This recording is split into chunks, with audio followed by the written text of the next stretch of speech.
What's happening? Today I'm going to discuss the topic of when you're sitting in a social environment and someone asks you a question and you give them the answer and it's not the one they were looking for. It's how people get questions answered that they didn't want the answer to. So I'm going to break down why they asked it. If maybe you've replied in the right way, maybe you've asked the wrong question, maybe you didn't get the answer you wanted. All of that really. When you're younger, in the classroom, you're told, ask lots of questions because you'll get the answer. But what happens when you get an answer that you're not ready for? What happens when you get an answer that you were never looking for?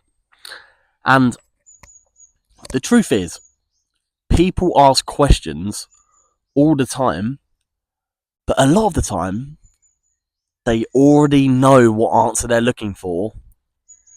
And when they don't get it, they sort of tune out of the debate, the conversation.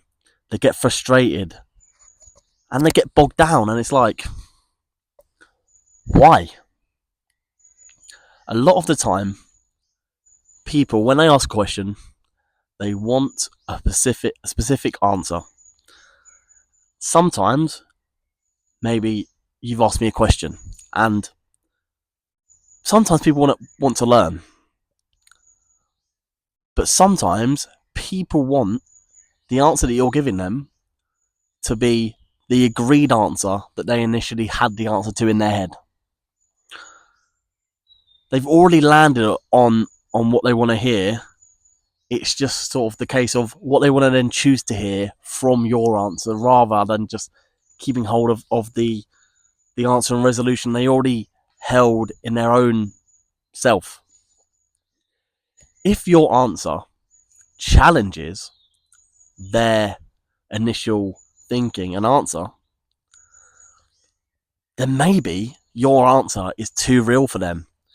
And when this happens, when you challenge what they thought was the right thing to do, it triggers this resistance and disappointment in themselves, where they, a lot of the time, when you have the answer to a question in your head, you think you're right.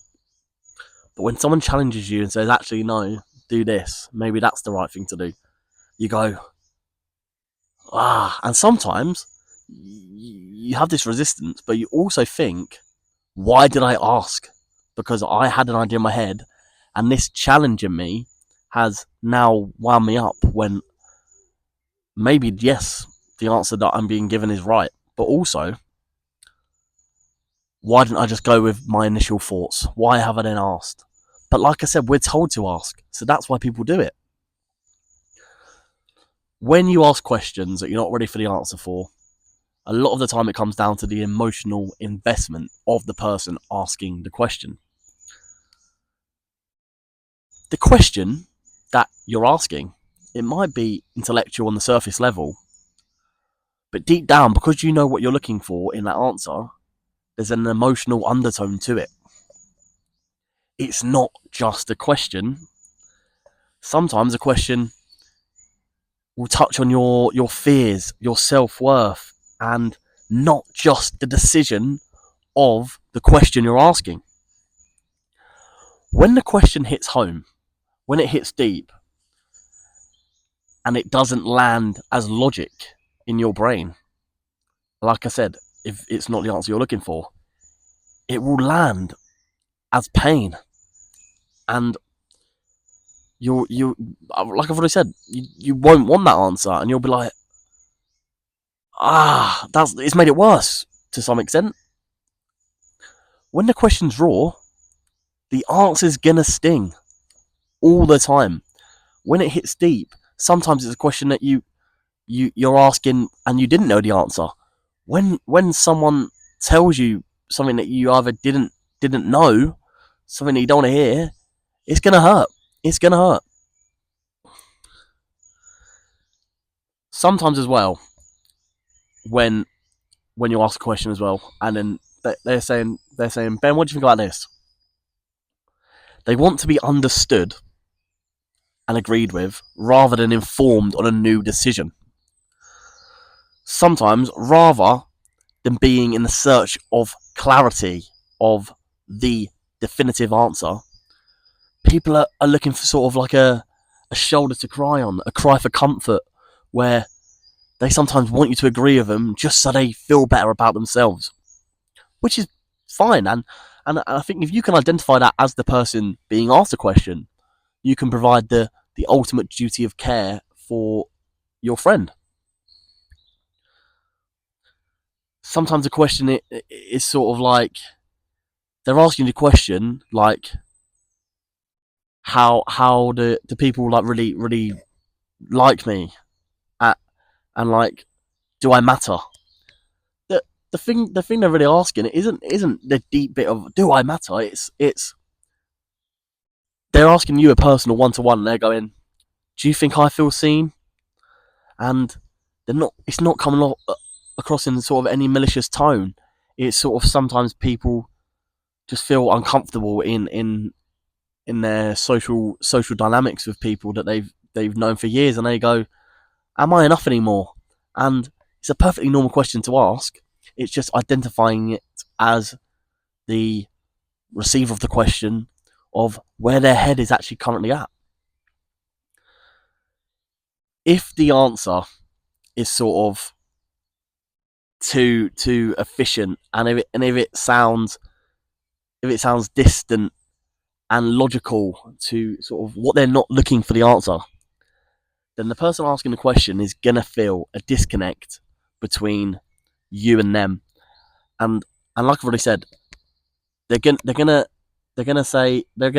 think again like, you've missed the point I'm trying to make to you, and I've asked you this question and you've given me this answer, but I really needed you to just be there for me at that point, and I couldn't get it across the right way, but I've tried. A lot of the time as well, for the receiver, listening,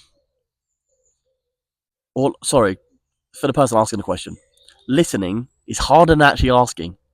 So I ask you a deep question, and you give me an answer back, and I didn't want to hear it, but you've told me the answer that I needed to hear.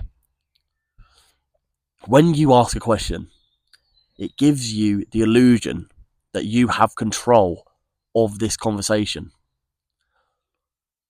But when you get an answer you don't want to hear, sometimes you've got to let go of that ego, that initial answer that you had that goes, my answer is the right one. If you let go of your ego and your choice when it was wrong and you've been told it's wrong, then it'll be all right. You have to also be willing to change. You can't enter a conversation, ask a question, and go and have an answer in your head and not be willing to hear the other person out. Because why then are you asking them the question other than for control? When you get told something you don't want to hear, you have to sit with the discomfort that maybe they're right, and accept that although the answer might initially break up the story that you had in your head, that you've been telling yourself, maybe, just maybe, what your friend is telling you is the right thing. But on a positive note, asking questions to your friends, to your family, to strangers, in my comment section, which I've had a few, and I would like more, but thank you if you have. Asking questions is powerful, but only if you're willing to hear out the answer from people. Truth isn't gentle. Growth isn't comfortable.